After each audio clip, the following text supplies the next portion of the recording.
कहीं आप भी इंपोर्टेड ड्राई फ्रूट्स और स्पाइसेस के नाम पर डुप्लीकेट चीज तो नहीं खा रहे हैं? कई बरसों से शहर हैदराबाद की आवाम का भरोसा सफा dry fruits and spices.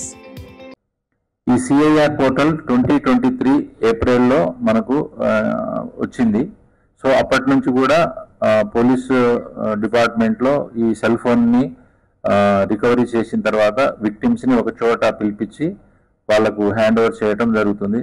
So మన తెలంగాణ పోలీస్ అంటే డీజీ గారు, తర్వాత ఆల్ డిస్ట్రిక్ట్ యూనిట్ ఆఫీసర్స్, అదేవిధంగా మన సిపి సైబరాబాద్ సారు, వీళ్ళందరూ ఏంటంటే పెద్ద ఎత్తున ప్రజలకు మనం ఉన్నాము. సో వాళ్ళ బాధలను మేము షేర్ చేసుకుంటున్నాము, వాళ్ళ విలువైన ప్రాపర్టీని ఇస్తున్నాము.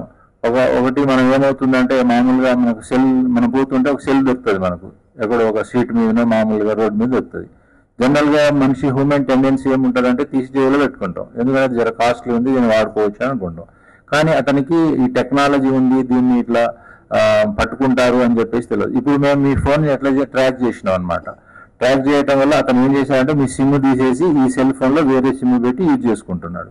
సో యూజ్ చేసుకున్నప్పుడు మనకు ఆ సెల్ ఫోన్ మన ఏదైతే పోగొట్టుకున్నా ఈ నెంబర్లో ఫలానా సెల్ వాడుతుందని చెప్పేసి అన్నప్పుడు మనం అతనికి ఫోన్ చేస్తాం. సో మీరే ఉన్నారనుకోండి, ఆ ఫోన్ మీరే తీసుకున్నారు, పోలీసుని మీకు ఫోన్ వస్తుంది. ఫోన్ రాగానే మీరు జనరల్గా భయపడతారు, సార్ ఏమో సార్ ఇది కాదు సార్, నాది కాదు సార్ అని అంటాడు. అన్నప్పుడు ఆయనకు ఆటోమేటిక్గా సైకాలజీ తెలిసిపోదు, అబ్బా ఇదేదో ఉందిరా భయ్, ఇదేదో దొరికిపోయినట్టుంది అని అనుకుంటాడు. అప్పుడు మనం ఏంటంటే ఎష్యూరెన్స్ ఇస్తాం వాళ్ళకు, ఏమని, బాబు ఇది కేసు రిజిస్టర్ చేయట్లేదు, ఆ దొరికిన సొమ్మును మాకు ఇచ్చేస్తే చాలు అని చెప్పేసి అంటాం. సో ఈ విధంగా ఏమవుతుంది అంటే మనిషి నేను దొంగతనం చేసినా తెలిసిపోతుంది అనే ఉద్దేశంతో చాలా వరకు మనకు రికవరీ కాలేకపోతున్నాయి.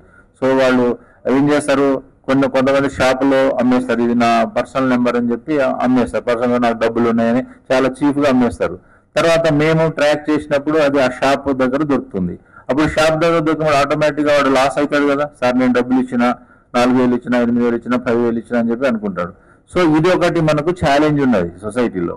అది ఏమవుతుందంటే విక్టిమ్స్ మనకు హ్యాపీగా ఉంటుంది, కాకపోతే వీడు నా సెల్ ఫోన్ ఏం చేశాడో, ఎక్కడెక్కడ యూజ్ చేశాడో అని చెప్పేసి మనకు ఒకసారి ఒక వస్తువు పోయిన తర్వాత వాడు ఖరాబ్ చేసినాడనే ఒకటి మైండ్లో ఇది ఉంటుంది. కాబట్టి పోయిన తర్వాత ఏం చేయాలనేది ఇప్పుడు ఏసీపీ గారు చెప్పారు.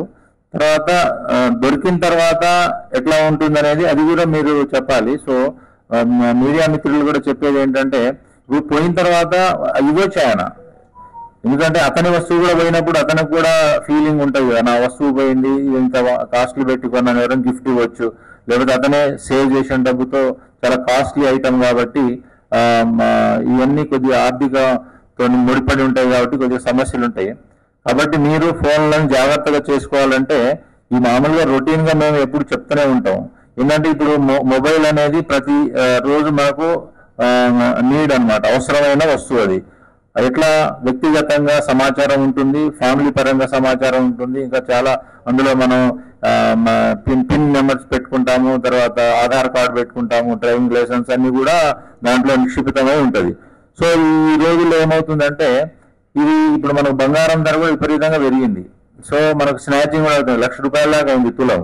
కాబట్టి మనం ఆ వస్తువుని ఎట్లా చేయాలి అనేది మనం కొద్దిగా ఆలోచన చేసుకుంటే బాగుంటుందని చెప్పేసి మా పోలీస్ తరఫున మేము అభిప్రాయపడుతున్నాం. సో ఈ రోజుల్లో బంగారం ఎట్లా అవుతుందో ఈ మొబైల్ దొంగతనాలు కూడా అట్లనే అవుతుంది. కాబట్టి మీరు చాలా జాగ్రత్తగా ఉండాలని మా యొక్క మనవి.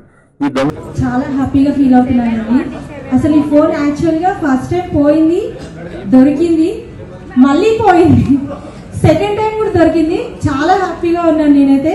ఫస్ట్ టైం తను బస్సులో ట్రావెల్ చేస్తుంది, తను కాలేజీ స్టూడెంట్. ఎంత ఏడ్చిందంటే ఆ రోజు చాలా ఏడ్చింది పాపం. తను ఫస్ట్ టైం ఫోన్ తీసుకుంది, వాళ్ళు కాలేజ్ పడి ఫోన్ పోయింది, చాలా ఏడ్చింది. పోలీస్ వాళ్ళందరూ అన్నారంట, అమ్మ ఏడవకు రా, నీకెందుకు, 10 days లో మేము ట్రాక్ చేసి నీ ఫోన్ నీకు ఇస్తాము, ఏడవద్దని చాలా సపోర్ట్ చేశారంట. నిజంగానే 10 days లో ఇచ్చారు. తను ఎంత హ్యాపీగా ఫీల్ అయిందంటే ఆ రోజు అసలు మాటల్లో చెప్పలేను నేను. అండ్ సెకండ్ టైం మా హస్బెండ్ ఫోన్ పోయింది, తను రిక్వెస్ట్ చేశారు కూతుర్ని, అమ్మ నేను తీసుకెళ్తాను రా, నా ఫోన్ పోయింది, కావాలి నాకు అర్జెంట్ అని చెప్పి తీసుకున్నారు. 1/2 hour లో వెజిటబుల్ మార్కెట్కి వెళ్ళారు, 1/2 hour లో ఫోన్ పోగొట్టుకున్నారు. ఆ రోజు చాలా ఏడ్చింది, డాడీ ఇది పోయిన ఫోను లక్కీగా దొరికింది, నా లక్కీ ఫోను, లక్కీ ఫోన్ ని పోగొట్టావు నువ్వు, నేను లక్కీగా ఫీల్ అవుతున్నాను.